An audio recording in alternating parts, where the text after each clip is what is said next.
കാണുന്നില്ലല്ലോ.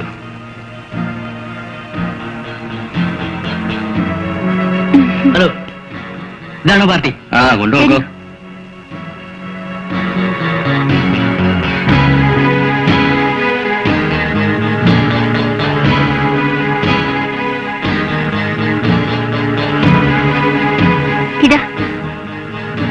ഇത്രേ ഉള്ളൂ.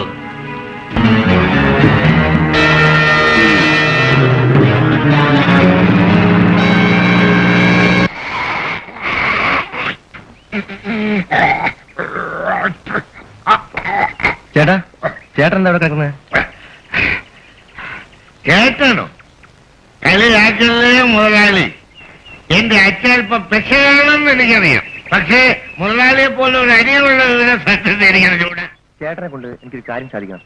അത് പ്രത്യേകിച്ച് പറയണ്ട. ചേട്ടാന്ന് വിളിച്ചപ്പോ തന്നെ മനസ്സിലായി ഈ കാര്യം സാധിക്കാനാണെന്ന്. എന്നാ ഇത് പിടി. എന്തിനാ?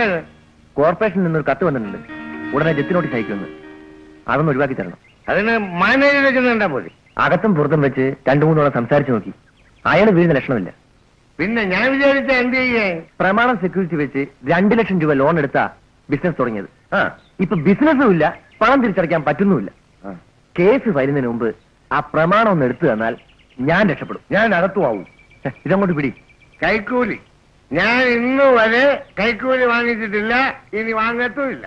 ചുമ്മാ നല്ല ഭാര്യ മക്കളും പറ്റി നടക്കുന്നത്. എടാ, എന്റെ സ്വന്തം ഭാര്യ, എന്റെ സ്വന്തം മക്കള്, അവരെ പട്ടിണിക്കിടാനുള്ള മൗലിക അവകാശം എനിക്കുണ്ടടാ. നാട്ടുകാരുടെ ഭാര്യയും മക്കളെ ഒന്നും ഞാൻ പട്ടിണിക്കിടുന്നില്ലല്ലോ. വിളിച്ചോണ്ട് പോരാ.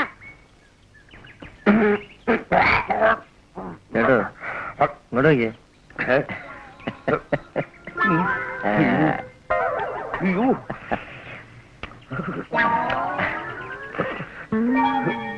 ഓ, താനെന്നെ തുലച്ചേ അടങ്ങൂ.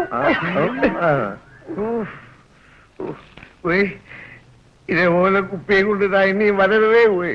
താൻ കുപ്പിയും കൊണ്ടുവന്നിട്ട് ആരെങ്കിലും കൊല്ലാൻ പറഞ്ഞാ ഞാൻ കൊന്നുപോകും. ചതിക്കല്ലേ പോയി, തന്നെ കാല് പിടിക്കാം.